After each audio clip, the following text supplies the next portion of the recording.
Este es nuestro segundo mensaje apenas, nuestro segundo mensaje en la serie de Firmes en la Certeza del Evangelio, del libro de Lucas. Estamos en el capítulo 1, apenas vimos la semana pasada los primeros 4 versículos. El día de hoy vamos a leer bastante y lo vamos a hacer en 3 partes. Vamos a hablar del anuncio y del nacimiento de Juan el Bautista, terminando en 3 partes. Primero el anuncio, luego el nacimiento y luego la profecía de Zacarías que hace cuando le devuelve el habla y él profetiza lleno del Espíritu Santo, lo que es conocido como el Benedictus, ¿verdad? Una bendición al Señor profética, una profecía que Él hace que es bien significativa y que tenemos que ver un poquito con detalle. Entonces, para empezar, vamos a empezar leyendo en el versículo 1:5 y vamos a leer hasta el versículo 25, lo que es el anuncio del nacimiento de Juan el Bautista. Y vamos a decirles esto antes de que leamos. ¿Por qué esto es importante?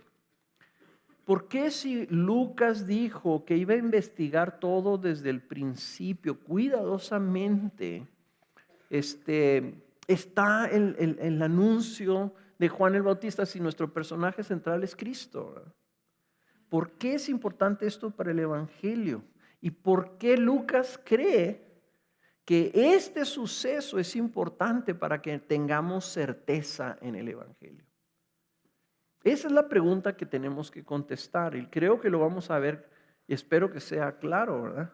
Es porque este personaje, Juan, tiene algo que ver no solamente en la vida de Jesús, sino Juan el Bautista es el último profeta del Antiguo Testamento.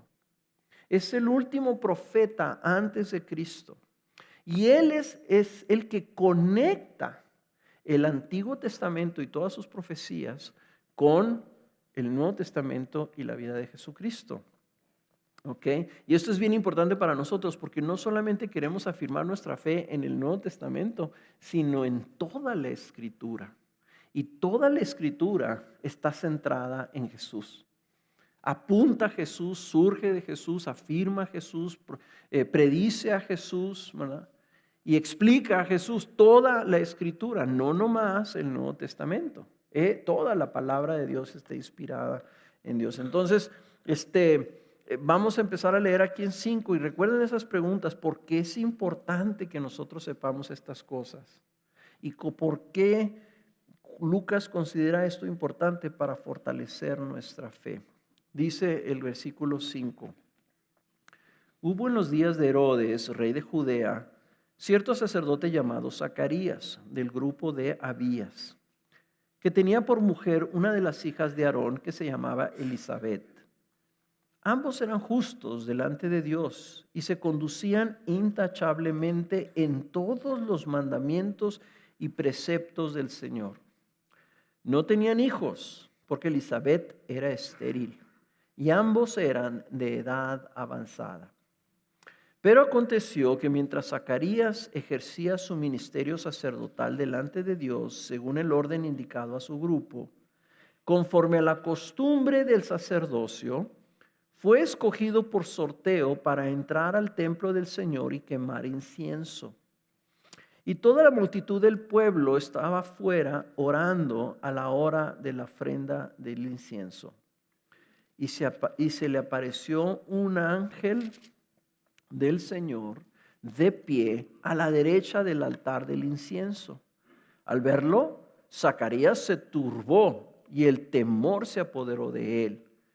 Pero el ángel le dijo: no temas, Zacarías, porque tu petición ha sido oída y tu mujer Elisabet te dará a luz un hijo y lo llamarás Juan. Y tendrás gozo y alegría y muchos se regocijarán por su nacimiento. Porque él será grande delante del Señor, no beberá ni vino ni licor, y será lleno del Espíritu Santo, aún desde el vientre de su madre. Y él hará volver a muchos de los hijos de Israel al Señor su Dios.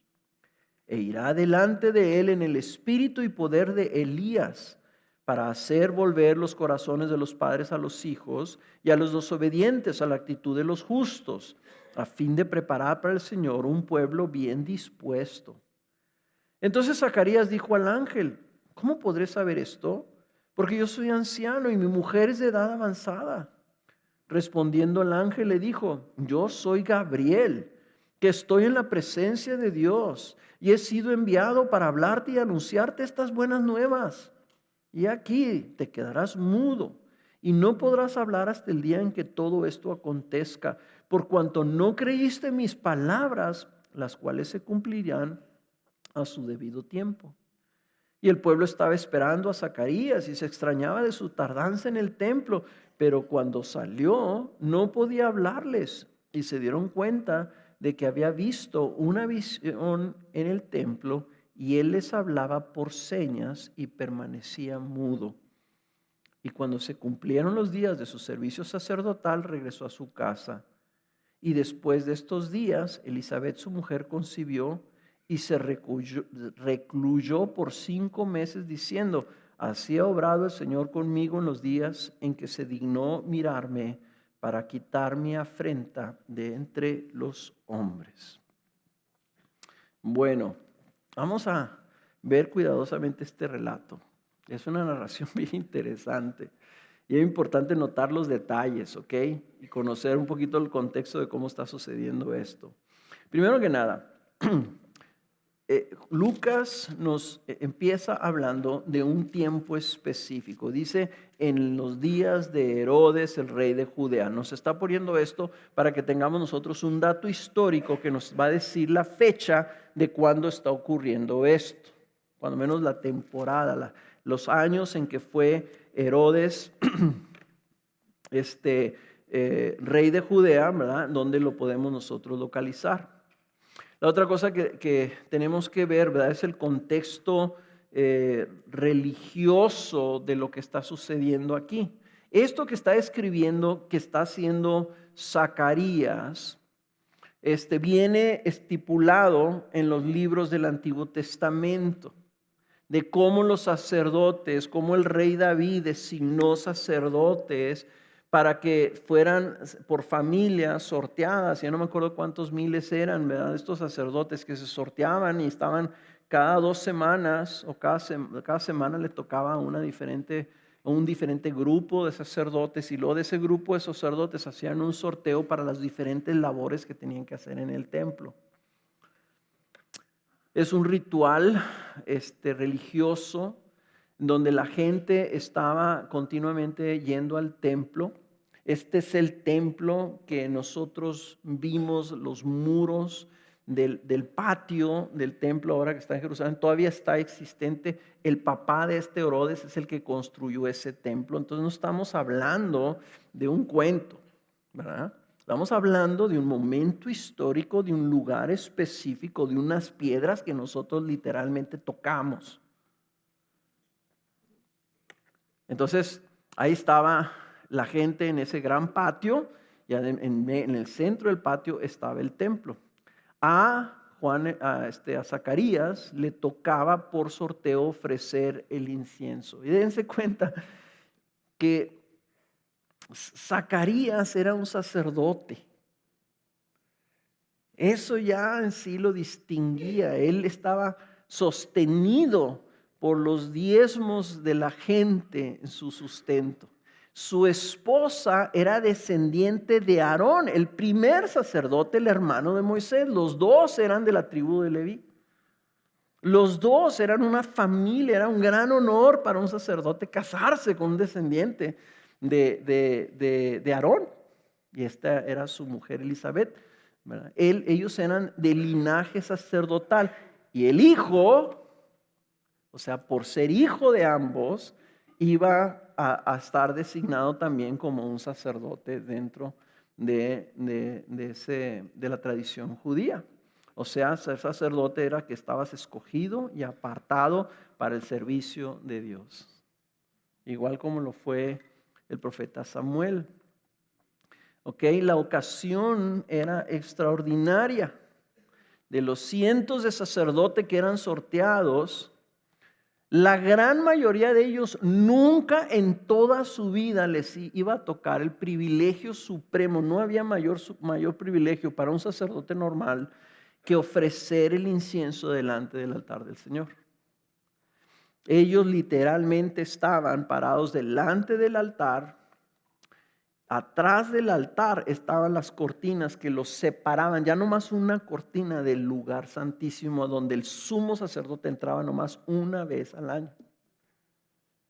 Dice que en el templo de Salomón, el templo de Herodes, yo no sé cómo era porque no tenemos la descripción bíblica de cómo, pero dicen que en el templo de Salomón las barras con las que se cargaban el arca, dice que salían de las cortinas. Yo no sé si estaba también el templo de Salomón, del templo de Herodes, ¿verdad? Pero imagínense ustedes estar en el lugar donde detrás de una cortina está literalmente la presencia de Dios y tú tienes que ofrecer ahí incienso. Y había todo un ritual y estaba ofreciendo incienso y oraba, ¿verdad? Cuando estaba haciendo eso precisamente, el suceso más importante de la vida de Zacarías, cuando estaba intercediendo por la nación, intercediendo y pidiéndole al Señor que liberara a Israel, que tuviera misericordia de Israel, etcétera, etcétera, y a lo mejor hasta dentro de su corazón, Señor, y acuérdate de mí, mi esposa Elizabeth. Ahí se le apareció el ángel. Y esto lo que nos dice es que la aparición del ángel no sucedió nomás, oye, ve al que le toque, pues ahí ve y preséntate. No, sino que estaba orquestado por Dios, por dos personas, ¿verdad? Que dice que eran intachables, intachables. Y lo que me dice también esto es que la forma, ¿por qué no se le apareció a Zacarías en su casa? ¿Por qué no se le apareció a alguien que no fuera sacerdote? Se le apareció ahí porque el Señor quería que los judíos, su pueblo, recibiera un mensaje y recibiera una palabra. Juan nació en el seno, en lo más judío que podías tú ser. Juan era judío de judíos porque su papá era el sacerdote que estaba ofreciendo el incienso y su madre era una descendiente del hermano de Moisés. No puede ser más judío que eso. Ese es el hombre que el Señor escogió para que viniera a traer el mensaje de la salvación al pueblo de Israel antes de que viniera Jesús. Entonces ahí estaba el pueblo y por medio de esta familia, y que ahora tenemos que ver un poquito a Zacarías y a esta Elizabeth, ¿verdad? Dice que eran ancianos. Y no solamente ancianos, sino que Elizabeth era estéril. ¿Cuántas veces en la Biblia no vemos nosotros mujeres estériles que el Señor escoge para darles un hijo de manera milagrosa que luego Él va a usar? Y esto es importante. Es muy importante y lo vamos a ver después, ¿verdad? Es muy importante que nosotros veamos el corazón de Elizabeth, que es similar al corazón de Ana. Ana, la mamá de Samuel, en que ambas eran estériles y ambas dieron a luz a un profeta del Señor. El Señor bendice, pero siempre bendice no solamente para llenar los deseos de nuestro corazón, sino bendice porque Él tiene un plan y un propósito en su bendición para nuestras vidas. Y tenemos que mantener eso en mente. Pero luego viene el clímax de este pasaje, que es cuando anuncia literalmente el nacimiento de Juan. Y noten ustedes entonces las características de este anuncio increíble. Primero que nada, que una mujer estéril, anciana, iba a embarazarse. Eso ya en sí es asombroso, ¿ok? Que una anciana, así como de Abraham y Sara, que Sara tenía 90 años y Abraham 100 cuando se embarazó. O sea, estamos hablando de un milagro. Y Dios lo hizo así para que quedara claro que era un milagro. Y que lo que iba a nacer, ese hijo que iba a nacer, venía porque Dios había establecido que quería que naciera. No fue circunstancial. Fue ordenado y establecido por Dios. Y eso es parte del propósito que haya sido así. Le dice que su petición ha sido oída. Gabriel le dice a Zacarías, su petición ha sido oída y va a tener un hijo. ¿Okay? La pregunta aquí es, ¿cuál petición? Le estaba pidiendo Zacarías el lenguaje. Él está orando en el momento que está ofreciendo el incienso y le dice el ángel, hey, Zacarías. Voltea y ve y le dice, tu petición ha sido oída. La petición de que le estabas pidiendo él en ese momento o alguna otra petición que le estaba haciendo él a lo largo de tiempo, ¿verdad? No le está diciendo la petición de Elizabeth, le está diciendo la petición de él. Este era un hombre intachable, era un hombre justo delante de los ojos de Dios. Dice, en todo, no eran perfectos, pero eran justos en todo, trataban de vivir conforme a la ley de Dios.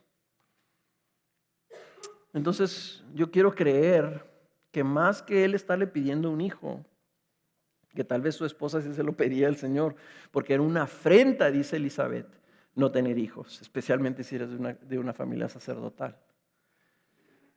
Yo creo que él estaba pidiendo por la salvación del pueblo de Israel. Y le dice el ángel, tu oración, tu petición ha sido oída y vas a tener un hijo.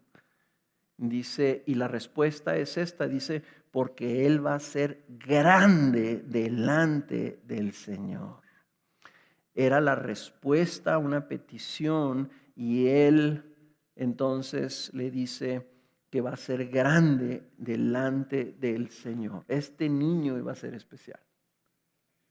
Este niño le dice, le vas a poner por nombre Juan. Y por nombre Juan, el nombre de Juan significa Dios te ha mostrado favor. Dios te ha mostrado favor. Dios ha mostrado favor al pueblo de Israel. Ha mostrado favor a Zacarías, ha mostrado favor a Elizabeth. Es un acto de gracia de parte de Dios. El nacimiento de Juan. Y es un acto de gracia porque él será grande delante del Señor. Dice que le va a dar gran alegría y gozo, y muchos se van a regocijar por su nacimiento. Esta es una bendición que iba a venir por el ministerio de este niño. Iba a venir un ministerio que iba a traer gozo y alegría al pueblo. Por eso es que creo, ¿verdad?, que la petición, la respuesta a la oración no era, vas a tener un hijo que siempre has querido, ¿verdad?, sino lo que tú quieres para el pueblo, se te va a conceder y se te va a conceder por medio del nacimiento de un hijo. De tú como anciano vas a tener un hijo, ¿verdad? Ahora, esto de que será grande delante del Señor, lo que significa es que su función va a ser de suma importancia. Jesús afirmó que no hay profeta del Antiguo Testamento mayor que Juan. Fíjense lo que está diciendo, más grande que Moisés, más grande que Elías, más grande que Samuel, más grande que Isaías, que Jeremías, que Isaías, Daniel, ya no me acuerdo en cuántos mencioné. O sea, el más grande que todos estos. Sin embargo, no tenemos un libro que diga el libro de Juan el Bautista, ¿verdad? Y en las páginas del Nuevo Testamento, en el Evangelio de Lucas, aparece en 2, 3 escenas nomás. ¿Por qué es que este profeta iba a ser grande y no hay ninguno mayor que él? Pues eso es lo que nos vamos a dar cuenta el día de hoy con el nacimiento de Juan. Y luego le dice algo bien interesante. Dice en el versículo 15, no beberá vino ni licor y será lleno del Espíritu Santo aún desde el vientre de su madre. Y sabemos que Juan el Bautista vivía en el campo, que se vestía con ropa de animales, que comía miel silvestre y grillos, ¿verdad? Chapulines, como los mexicanos. Pero sin tortillas porque no tenían maíz.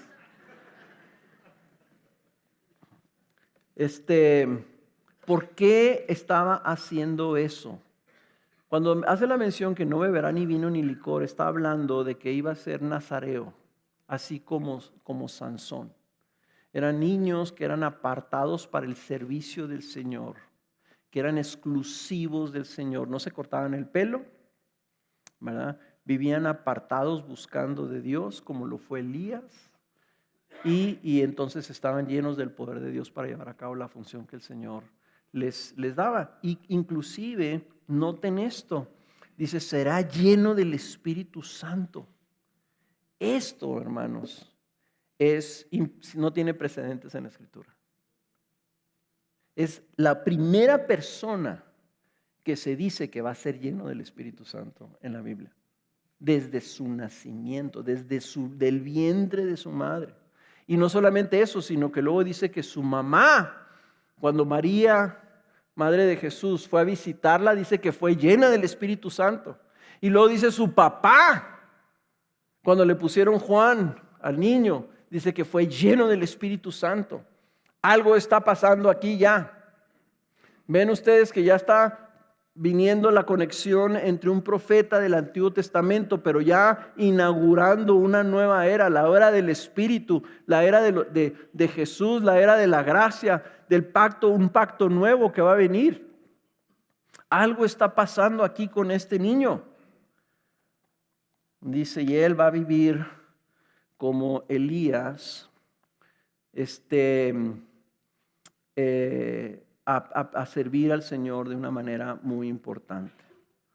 Entonces, cuando dice que viene, como dice en el versículo 17, e irá delante de él en el espíritu y poder de Elías para hacer volver los corazones de los padres a los hijos. Él está citando una profecía del Antiguo Testamento. Y quiero, cada vez que vean ustedes en la Biblia que se cita una cita del Antiguo Testamento, lo correcto es que tú vayas al Antiguo Testamento y leas qué es lo que está diciendo. Entonces, den la vuelta en el último libro del Antiguo Testamento, el libro de Malaquías, en los últimos versículos del Antiguo Testamento. Si ustedes tienen una Biblia como la mía, miren, se van a dar cuenta que se terminó el Antiguo Testamento y empieza en los últimos versículos que vienen ahí. Ese es la cita donde está citándolo aquí el ángel Gabriel. Dice Malaquías capítulo 4, versículo 4. Acordaos de la ley de mi siervo Moisés, de los estatutos y las ordenanzas que yo le ordené en Horeb para todo Israel. He aquí, yo os envío al profeta Elías antes que venga el día del Señor, día grande y terrible. Él hará volver el corazón de los padres hacia los hijos y el corazón de los hijos hacia los padres, no sea que venga yo y hiera la tierra con maldición. ¿Qué está hablando? ¿Qué es este profeta Elías en Juan? Lo que estamos nosotros viendo aquí es el Antiguo Testamento termina con esta profecía de tal forma que los judíos, lo que estaban esperando antes de que viniera el Mesías, estaban esperando al profeta Elías. Porque sabían, cuando venga el profeta Elías, entonces va a venir el Mesías. ¿Y vieron ustedes la conexión del Nuevo Testamento con el Antiguo Testamento? Ven ustedes, aquí empieza el 4:4 de Malaquías hablando de la ley de Moisés. Está yendo miles de años atrás diciendo, recuerda todo lo que se te dijo. Y aquí, yo voy a enviar al profeta Elías. Y él va a venir a llevar a cabo esta obra, una obra particular, algo diferente. Él va a hacer volver los corazones de los padres a los hijos. Y lo que estamos viendo entonces nosotros aquí que Gabriel explica, dice, Él irá delante de él en el espíritu y poder de Elías para hacer volver los corazones de los padres a los hijos y a los desobedientes a la actitud de los justos, a fin de preparar al Señor un pueblo bien dispuesto. ¿Se fijaron lo que está haciendo entonces el ángel? Le está explicando a Zacarías, esa profecía se va a cumplir en tu hijo, porque la función de él va a venir a ser una especial, a preparar al pueblo para lo que viene. Esa es su función. Entonces, si ustedes ven el profeta Elías en su ministerio, ¿qué hacía? Él estaba llamando al pueblo de Israel al arrepentimiento. Si ustedes leen el libro de Malaquías, ¿qué estaba haciendo Malaquías en su libro? Estaba llamando al pueblo al arrepentimiento.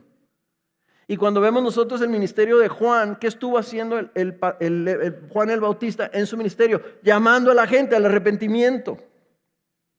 Y lo que estaba hablando entonces aquí con esto cuando dice que hacer volver los corazones de los padres a los hijos, no es que está viniendo a traer un ministerio familiar. Está hablando de un arrepentimiento que va hasta el corazón, hasta dentro de las casas. Ya no es nada más arrepiéntete que ya no andes robando, extorsionando, como le dijo Juan a los soldados. Ya no anden extorsionando a la gente, confórmense con su salario. Y esos soldados podrían haber dicho, está bien, ya no voy a presionar a nadie que me dé dinero. Pero eso es una cosa, y la otra cosa es, ve a tu casa y ama a tus hijos como el Señor te lo manda. Eso ya tiene que ver con el corazón.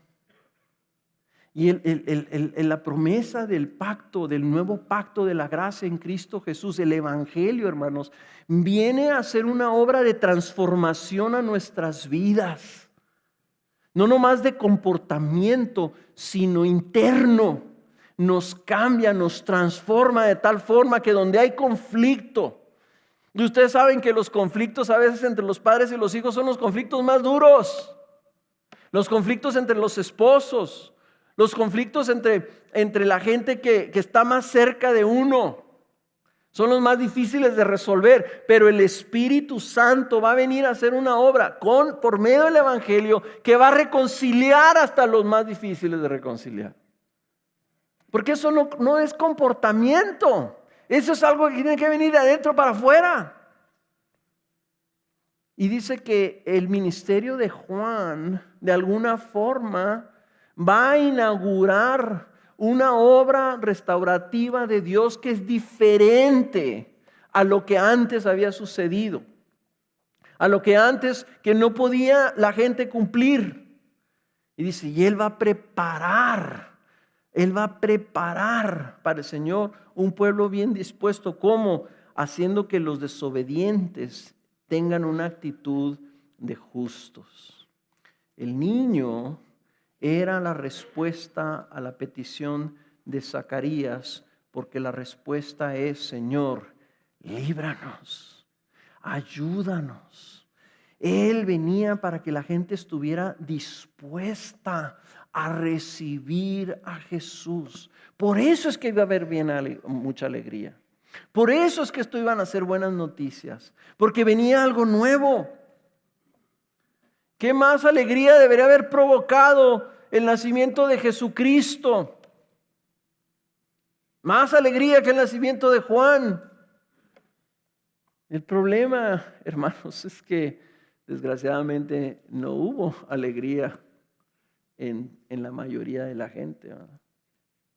Sino rechazo. Y vemos nosotros aquí mismo el problema escenificado en la vida de Zacarías. Dice, pero ¿cómo puede suceder esto?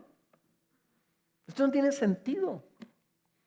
¿Cómo va a pasar esto? Que va a venir un hijo. Dejen ustedes que va a venir el espíritu de Elías. ¿Cómo van a hacer? Y Elías cuestiona y duda la realidad del anuncio. Y entonces el ángel le dice, bueno, pues para que sepas que sí se va a hacer, te vas a quedar mudo. Y nosotros usualmente cuando leemos este tipo de cosas decimos, ándele para que se le quite el Zacarías, ¿verdad?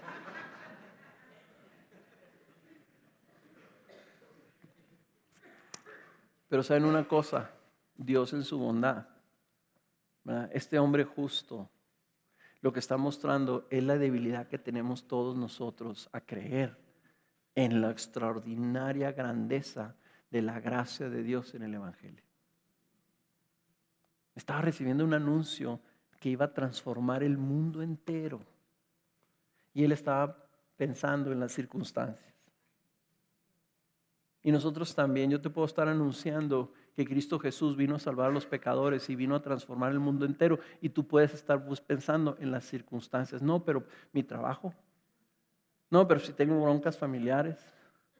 No, pues ahorita no sé ni qué hacer, ¿verdad? No, pues si supieras toda mi vida y mi pasado, ¿verdad? ¿Cómo crees que yo voy a poder, cómo va a poder cambiar a mi Dios? Y así pensamos, como piensa Zacarías. En las circunstancias, en nuestro contexto, en lugar de escuchar las buenas noticias. Pues total, no puede hablar. Pero le sirvió luego el no poder hablar.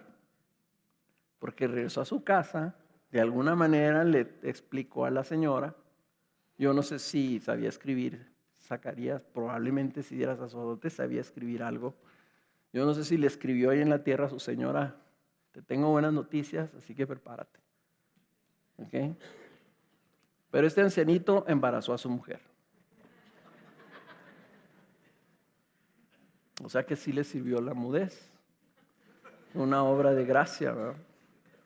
Dijo, más vale que yo vaya y que haga mi lucha, a ver si el Señor bendice. Y entonces se embaraza Elizabeth. Y lo curioso es que Elizabeth se siente avergonzada, se encierra, no quiere que la vean. 5 meses, me imagino que en 9 meses de embarazo, los primeros 4 meses no se te nota tanto, especialmente si traes túnica. Pero yo creo que para el 5.º mes dijo, no, sí, 5.º mes, total fueron 5 meses. En el 4.º mes se encerró para que nadie la viera, hasta que se alivió. Entonces vamos ahora a brincarnos ahí donde dejamos el 25 hasta el versículo 57. Versículo 57, donde continúa la historia. Nos vamos a brincar todo porque está como entrelazado, porque cronológicamente estaba sucediendo algo también con María, ¿verdad? Sucede algo primero con Elizabeth y luego sucede algo con María, pero lo que vamos a hacer es que vamos a separar las historias y vamos a ver la historia de Juan y luego vamos a ver la historia de María y de Jesús. Entonces en el versículo 57 dice, cuando a Elizabeth se le cumplió el tiempo de su alumbramiento, dio a luz un hijo. Y sus hijos y parientes oyeron que el Señor había demostrado su gran misericordia hacia ella y se regocijaban con ella. Y al 8.º día vinieron para circuncidar al niño y lo iban a llamar Zacarías según el nombre de su padre. Pero la madre respondió y dijo, no, sino que se llamará Juan. Y le dijeron, no hay nadie en tu familia que tenga ese nombre. Entonces preguntaban por señas al padre cómo le quería llamar. Curioso que le pregunten por señas, quiere decir que se quedó sordomudo. Porque si pudiera oír, le podían haber hablado, ¿verdad? Le preguntaban por señas, quiere decir que era sordomudo. Y él pidió una tablilla y escribió lo siguiente, su nombre es Juan. Ahí vemos que sí sabía escribir. Pues ya sabemos cómo fue que hizo un dibujitos y todo, y ahí le explicó a su señora lo que iba a pasar. Y todos se maravillaron. Al instante le fue abierta su boca y suelta su lengua y comenzó a hablar, dando alabanza a Dios. Y vino temor sobre todos los que vivían a su alrededor, y todas estas cosas se comentaban en toda la región montañosa de Judea. Y todos los que las oían las guardaban en su corazón, diciendo, ¿qué pues llegará a ser este niño? Porque la mano del Señor ciertamente estaba con él. Entonces aquí primero, esta es la manifestación de esta gran bendición, es una muestra de la misericordia que produce gran gozo para ellos. Esto fue algo extraordinario, ¿verdad? Después de tanto esperar que suceda esto, que toda la gente de su pueblo, toda la gente se dio cuenta. Elizabeth, la ancianita, la que estaba aquí, sí, tuvo un bebé, ¿cómo no puede ser? Y llamó tanto la atención y dijeron, órale, vamos a la fiesta, al octavo día, lo tienen que llevar a que lo circunciden, ¿verdad? Va todo el pueblo ahí al templo, a la sinagoga para que lo circunciden. Y le quieren poner como su papá. Y ella dice, no, se va a llamar Juan. Aquí la mujer, y aquí es algo virtuoso que tienen nuestras mujeres, ¿verdad? Que ellas son sensibles al Espíritu Santo, a veces más que nosotros. O tal vez Zacarías no estaba oyendo toda la legata que estaba sucediendo, pero ella es la que aclara que se va a llamar Juan. Ella enfatiza eso. Y esto era estando consciente ella que iba a ir en contra de la tradición. Este no era un nacimiento ordinario, porque era el nacimiento de un hijo de un sacerdote. Pero ella se da cuenta que hay algo más extraordinario. Este niño es una muestra de la gracia de Dios en nuestras vidas. Y esta mujer, ¿verdad?, siendo tierna al Señor, habiendo recibido el Espíritu Santo durante su embarazo, esta madre dice, no, es una madre virtuosa, es una madre de un profeta. Y recibió a su hijo para criarlo. Para cuando él ya era un joven, literalmente lo dejó ir y se fue al campo. ¿Qué pasó con Ana, verdad? Ana recibe el embarazo de su hijo Samuel y cuando lo terminó de amamantar, que ya el niño podía comer solo, se lo llevó al templo y se lo entregó al sacerdote, al sumo sacerdote Elí. Y esto es algo bien importante. ¿Qué crees que hubieran esperado un par de ancianos al recibir un hijo? ¿Qué hubieran estado esperando de él? Ya tenemos un hijo que va a seguir con nuestro nombre. ¿Por qué era importante aquí el nombre? Porque para ellos, ¿verdad?, un hijo que no siguiera con el nombre de la familia, se acababa la familia. Algunos consideraban hasta una maldición que no tuvieran hijos varones, porque se terminaba esa línea de la genealogía, ¿verdad? ¿Qué esperaban ellos? Que siguiera el nombre, que siguiera la función sacerdotal, que este hijo les diera herederos, nietos, que proveyera para ellos y los cuidara cuando fueran ancianos. ¿Y qué recibieron?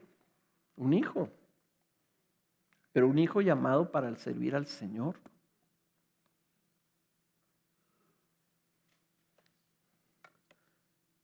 Y yo te quiero preguntar si tú has estado esperando algo por largo tiempo y si lo recibiste o si lo recibieras. Yo te quiero preguntar si lo ves como una evidencia de la gracia y favor de Dios para con tu vida, o si lo ves como algo que tú merecías y que no entiendes por qué el Señor no te lo da y lo estás esperando con una expectativa de que se te cumpla lo que tú quieres. Y yo te quiero preguntar una segunda pregunta, si es una muestra y una evidencia de la gracia de Dios en tu vida. Pregunta si tú estarías dispuesto a devolvérselo al Señor para su servicio. Cuando nosotros presentamos a los niños aquí, hermanos, yo les voy a decir lo que yo he sentido. Yo presento a mis hijos, cuando presentamos a nuestros hijos chiquitos, ¿verdad?, se lo presentamos al Señor y le decimos, cuídamelo, sálvamelo, porque es mío. Pero cuando se presentaba un primogénito en el templo, dice el Señor, todos los primogénitos son míos, son para mí. Y tú los tienes que redimir. Es más, tú tienes que sacar una vaca o un becerro, un borrego de tu rebaño ahí, y junto con tu hijo, cuando lo traigas a circuncidar, me lo sacrificas. Esa es la redención de tu hijo, porque ese es mío. Así como yo cuando saqué al pueblo de Egipto, se murieron los primogénitos, todos los primogénitos de los animales y de los hombres en Egipto, dice, pero yo salvé a los tuyos, así que ahora de aquí en adelante todos tus primogénitos van a ser míos. La presentación de los niños ante el Señor debería ser: Señor, aquí está tu hijo. Este hijo es una muestra de tu gracia para nuestras vidas, Señor, y yo te lo devuelvo para que lo uses para tu gloria, lo llames, lo hagas de él lo que tú quieras que sea.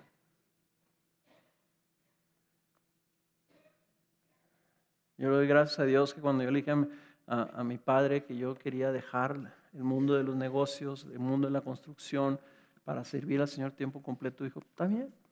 Yo sabía que ibas a salirme con esa, ¿verdad? Pero hay padres que dicen, ¿qué vas a andar haciendo? ¿Qué andas haciendo? ¿Cómo vas a andar ahí viviendo de la charola? A ver qué te dan. Haz algo productivo. Haz algo, ¿verdad? Como los niños esos que piensan que los pastores no hacemos nada. Nuestros niños piensan que nosotros no hacemos nada, ¿verdad? Porque dicen, no, pues el papá de Pepito es bombero, el papá de Sutanito es policía, el papá de otro tiene una tienda y vende frijoles, ¿verdad? No sé, ¿verdad? Pero tú no haces nada. O sea, a veces no nos damos cuenta que para el Señor, Él es el que determina y tiene un propósito para nuestras vidas. Y lo más glorioso que nosotros podemos hacer es buscar que todo lo que nos dé el Señor sea para su propósito y no para el nuestro. O sea, si nosotros servimos a un Dios, veamos el ejemplo de Zacarías y de Elizabeth. Ellos le pusieron Juan. En el momento que le pusieron Juan, está diciendo, este niño es para el servicio del Señor. No se va a llamar hijo de Zacarías, se va a llamar Juan, porque va a servir al Señor. Y tiene un propósito el Señor para él. Así que, ¿qué estás esperando tú? ¿Una casa? ¿Un trabajo?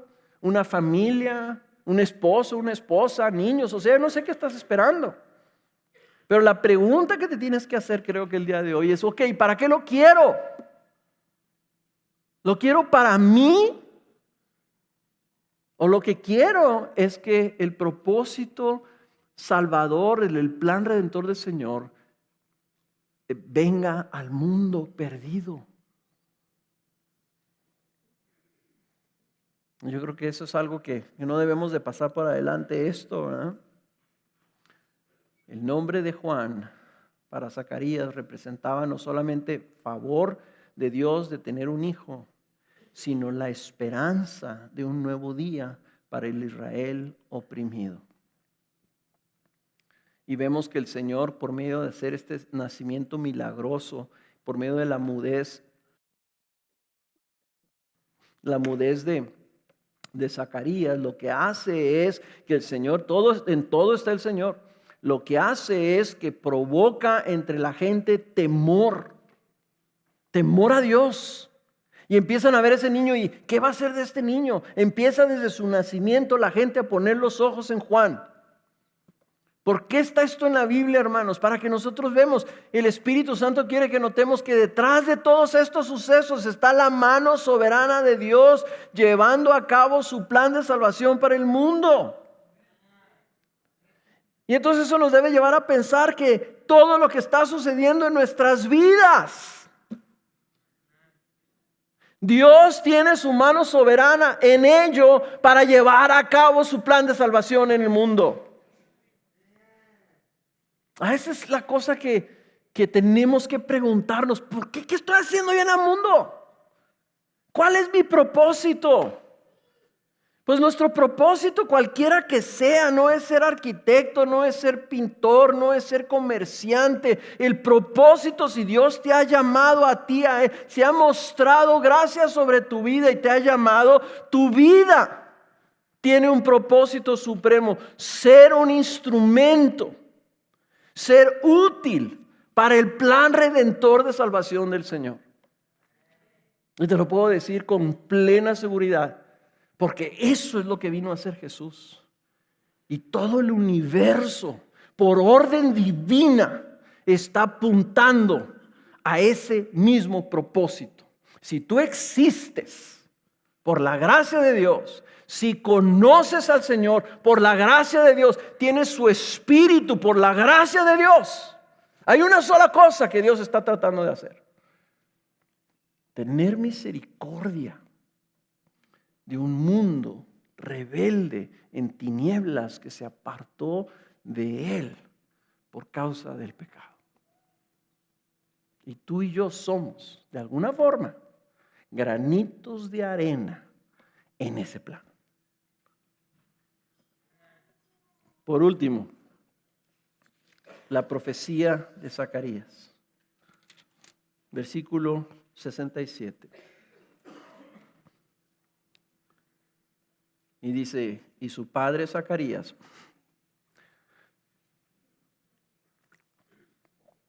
fue lleno del Espíritu Santo y profetizó diciendo: bendito sea el Señor, Dios de Israel, porque nos ha visitado y ha efectuado redención para su pueblo, y nos ha levantado un cuerno de salvación en la casa de David su siervo, tal como lo anunció por boca de sus santos profetas desde los tiempos antiguos. Salvación de nuestros enemigos y de la mano de todos los que nos aborrecen, para mostrar misericordia a nuestros padres y para recordar su santo pacto, el juramento que hizo a nuestro padre Abraham. Concedernos que, librados de la mano de nuestros enemigos, les sirvamos sin temor, en santidad y justicia delante de Él todos nuestros días. Y tú, niño, serás llamado profeta del Altísimo, porque irás delante del Señor para preparar sus caminos, para dar a su pueblo el conocimiento de la salvación por el perdón de sus pecados, por la entrañable misericordia de nuestro Dios, con que la aurora nos visitará desde lo alto, para dar luz a los que habitan en tinieblas y en sombra de muerte, para guiar nuestros pies en el camino de paz. Y el niño crecía y se fortalecía en espíritu y vivió en lugares desiertos hasta el día en que apareció en público a Israel. Este es probablemente el elemento o el pasaje más importante de nuestro relato. Una profecía. ¿Se fijaron ustedes en su Biblia que bien está escrito de manera diferente? Porque es un himno, es un poema. ¿Ok? Él profetiza y viene el tipo de profecía, ¿verdad? Es un poema como está escrito. Fue inspirado en la forma. Un poema profético que empieza con la palabra bendito sea el Señor. Por eso se llama benedictus, porque benedictus en latín significa bendito. Es una bendición. Entonces tiene tres partes. La primera parte, del 68 hasta el 79, es una alabanza a Dios por su misericordia redentora. La segunda parte, del 72 al 75, es la misericordia mostrada en la fidelidad de Dios al pacto con los patriarcas. Y la tercera parte es desde el versículo 76, donde se habla de Juan Bautista que viene a preparar el camino del Señor. Y se me hace que tengo que terminar esto bien rápido y no sé si vaya a tener ya suficiente voz para hacerlo. Fíjense la primera parte, donde dice bendito es el Señor, dice porque nos ha visitado y ha efectuado redención para su pueblo. Esta es una profecía en donde ya está diciendo que el nacimiento de Juan significa la visitación de Dios mismo en ellos para llevar a cabo o para arrancar el plan de redención para su pueblo.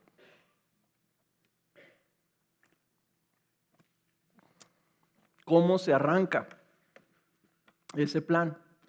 Se arranca en que ya en ese día hay una mujer en Nazaret una joven llamada María, en su vientre ya está el cuerno de salvación en la casa de David. Ya concibió María por el Espíritu Santo, ya está ese niño ahí. Tiene 6 meses, ¿sí, verdad? 3 meses va por adelantado. Ok, tiene 6 meses, yo creo. Okay. Ya ese niño ya está en el vientre, ya viene. Y dice que se ha levantado un cuerno de salvación. ¿Qué significa esto del cuerno de salvación? El cuerno, hermanos, es un símbolo de poder. Tú le puedes tener miedo a una vaca, pero un toro con cuernos le tienes pavor. ¿Por qué? Porque el cuerno es un arma. Es lo que le da poder al toro. Entonces, cuando te estás hablando del cuerno de salvación, estás hablando de una salvación que viene con el poder de Dios. Nosotros hablamos de que tenemos un Salvador poderoso y que su salvación es poderosa. Porque aquí está hablando el Señor que sí lo es efectivamente. Y no solamente eso, sino que ese cuerno de salvación está en la casa de David. Ese cuerno de salvación es el descendiente de David, el rey de Israel. El prometido, el Mesías, el hijo de David que iba a venir a poner en orden todas las cosas. Ya está siendo aquí anunciado, ¿verdad? Y es un hombre que será un poderoso Salvador. El problema está que luego Jesús no pareció ser ese poderoso Salvador, sino un humilde siervo. Y todos se sacaron de onda, porque no se dieron cuenta que lo que estaba haciendo era algo extremadamente poderoso, pero ellos querían, en base a su definición de poder, que iba a venir con poder, con ejércitos, a derrocar al Imperio Romano. Y vino a derrocar algo mucho más poderoso que el Imperio Romano, el poder del pecado. Entonces, ¿cómo ves tú a Cristo hoy? ¿Ves su salvación como poderosa? ¿O realmente crees que la obra de Cristo en tu vida es algo débil? ¿Lo ves limitado? Y llegas a decir cosas como estas. No, es que yo siento, no, es que yo no puedo. Y lo que estás diciendo es, Dios no puede. Dios no puede cambiarme, Dios no puede salvarme, Dios no puede transformarme, Dios no me puede usar, Dios no puede. Y este es el cuerno de salvación, poderoso para salvar. Y nuestra fe se tambalea porque no vemos a Jesús como lo que realmente es. Un Salvador poderoso que va a lograr con su poder el propósito de Dios para tu vida. Poderoso para librarte de tus ataduras. Poderoso para darte una vida nueva. Poderoso para redimir tu vida de la necedad y de la vanidad. Poderoso para traer el propósito eterno a tu vida y que tú seas un siervo útil para Él. Él es poderoso para esto. Y dice aquí, ¿verdad?, que Él lo anunció por boca de sus santos profetas de los tiempos antiguos, salvación de nuestros enemigos. Y nuestro principal enemigo es el pecado, hermanos. El pecado que está en nuestro interior, que nos lleva a traicionar a nuestro Señor, que nos lleva a querernos satisfacer con cosas que no aprovechan, cosas vanas, ídolos. Y andamos en nuestra vida buscando satisfacción y plenitud en cosas que no aprovechan para nada, que son terrenales, que van a pasar, que son fierros que se van a oxidar, en lugar de realmente buscar ansiosamente a ese Salvador poderoso para que haga su obra en nuestras vidas. La segunda estrofa, donde se muestra la misericordia en la fidelidad de Dios al pacto de los patriarcas. Esto es bien importante. Dice el versículo 72, este hombre viene para mostrar misericordia a nuestros padres, o sea, el cuerno de salvación, y para recordar su santo pacto. Juan venía a anunciar una salvación que viene. Y esa salvación es un acto de misericordia de Dios para los suyos. Dice, viene a mostrar misericordia. Está el evangelio y está hablando a los judíos primero. Hermanos, nosotros tenemos que entender lo que son los judíos para Dios. Los judíos para Dios son su pueblo. Son su pueblo, digamos así, el pueblo inicial que Él llamó para que viniera la salvación al mundo. Y cuando está hablando aquí que habla de Abraham, dice, cuando para recordar su santo pacto, el juramento que hizo a nuestro padre Abraham, ¿de qué está hablando ahí? Hay que conocer toda la Biblia, hermanos, hay que conocer el Antiguo Testamento. En Génesis capítulo 22, viene cuando el Señor llama a Abraham que le sacrifique a su hijo. Entonces el hijo prometido, Abraham se lo iba a entregar al Señor. ¿Se acuerdan que estábamos hablando de que algo parecido estaba sucediendo con Juan? Bueno, pues aquí vuelve la conexión. Lo va a entregar. Y el Señor le dice, puesto que no me negaste a tu hijo, yo voy a hacer este plan contigo. Yo te voy a bendecir grandemente. Voy a multiplicar tu descendencia. Y les dice, y esa descendencia va a poseer la puerta de sus enemigos. Pero luego le dice la promesa. Y la promesa muy importante es esta: y en tu simiente serán bendecidas todas las naciones de la tierra. Aquí Juan, Zacarías, por obra del Espíritu Santo, está hablando de Juan, que está hablando de Jesús y lo está ligando a Abraham. Y luego años después, décadas después, viene el apóstol Pablo en el libro de Gálatas y dice, esa promesa que le hizo Dios a Abraham de bendecir a todas las naciones, ¿saben de quién estaba hablando? Estaba hablando de Jesús. O sea, Dios mismo, dice, le estaba anunciando a Abraham cuando le dijo, y en ti van a ser benditas todas las naciones. Le estaba anunciando el evangelio a Abraham, porque iba a venir Jesús. Y la simiente, dice, no son tus descendientes. Dice, no está hablando de sus descendientes. Esos van a ser numerosos y van a poseer las puertas de sus enemigos. Dice, pero de tu simiente, un descendiente tuyo va a venir a ser la bendición de todas las naciones. Dice Pablo, ese es Juan, ese es Cristo. Y aquí está Zacarías profetizándolo de nuevo. Entonces Zacarías está viendo el cumplimiento de esa promesa que le hace Dios a Abraham de librar al hombre pecador de sus enemigos por medio de un Salvador. Ahora entendemos por qué Lucas tuvo que investigar todo desde un principio. Porque tuvo que encontrar a las personas que escucharon esa profecía que no viene en ningún otro lado más que en el libro de Lucas, que sucedió antes de que naciera Jesús. Y que probablemente Elizabeth, que era la prima de María, le contó.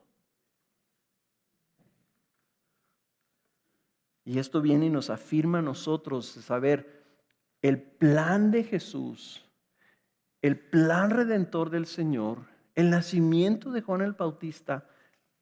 Esto sucedió 2000 años antes de que naciera Jesús. El Señor ya le estaba diciendo a Abraham, uno de tus descendientes va a ser la bendición de todo el mundo. Y nosotros a veces vemos nuestra salvación como algo trivial, como algo que sucede aquí en el día de hoy. No, pues sí, me invitaron los cristianos, fui a la iglesia y escuché a un tipo ahí que habló. Y no, pues yo vi que era buena onda y pues sí, empecé también, ahora voy a seguir a Cristo. Y hace 4000 años el Señor ya lo tenía en mente. Y lo estaba anunciando. Y lo volvió a anunciar. Jesús todavía no nace y ya lo está anunciando. Ahí viene. Por último, Juan el Bautista viene a preparar el camino del Señor. Versículo 76. Y tú, niño, serás llamado profeta del Altísimo, porque irás delante del Señor para preparar sus caminos. Y lo nota en el versículo 77, para dar a su pueblo el conocimiento de la salvación para el perdón de sus pecados, por la entrañable misericordia de nuestro Dios, con que la aurora, o sea, el salir del sol, nos visitará desde lo alto, para dar a luz a los que habitan en tinieblas y en sombra de muerte. Hermanos, yo pudiera predicar todo un mensaje de este pasaje. Y no me tienten porque sí lo predico. Vean ustedes la tercera vez en el nacimiento en el anuncio del nacimiento de Juan, que se habla de la misericordia, y aquí la califica, Zacarías la califica como entrañable misericordia. Es la misericordia que le está saliendo de adentro a Dios para el hombre. Le está saliendo y está mandando a un hombre para preparar el camino.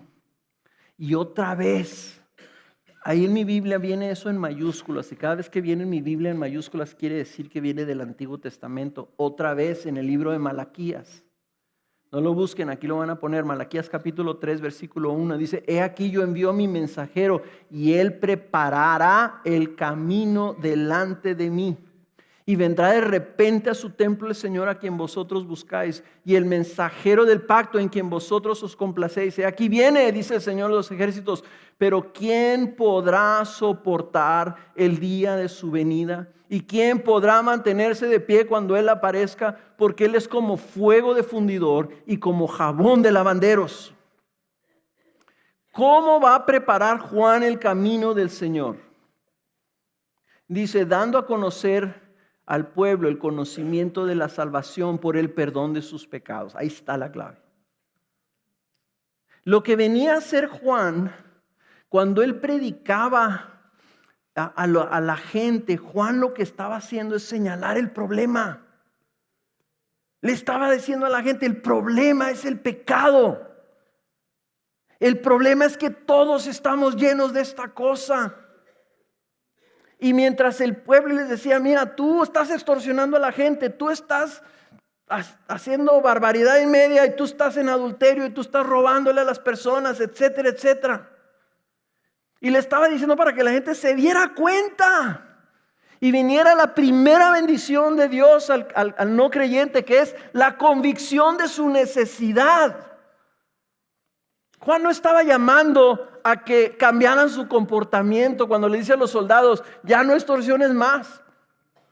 Le está diciendo eso a los soldados para que los soldados se den cuenta que están pecando. Y segundo, se den cuenta que no pueden dejar de extorsionar. Porque si todo fuera simplemente el que tú fueras instruido para que ya no hicieras lo que no debes hacer, entonces es una terapia de cambio de comportamiento. Es todo lo que tendríamos que estar haciendo. No necesitaríamos un Salvador. Entonces todo el Antiguo Testamento, ¿verdad?, que está llamando, ¿verdad?, a que no hagas esto y no hagas esto y haz aquello otro, ¿verdad? Ama a tu prójimo. Y nosotros decimos, qué buen mandamiento es ese, ama a tu prójimo, pero no lo hacemos. Y no lo hacemos porque no podemos. ¿Y saben por qué no podemos? Porque somos pecadores. Preparar el camino. Juan vino diciéndole, tú estás en pecado. Hey, ¿sabes qué? Buena noticia, te tengo el evangelio, te lo vengo a anunciar, estás en pecado. Porque si no vemos nuestra necesidad, tampoco buscamos un Salvador. Entonces atrás de él venía ¿quién? El Salvador. Él no era digno de desatarle los zapatos. Entonces él venía adelante diciendo, tiene necesidad.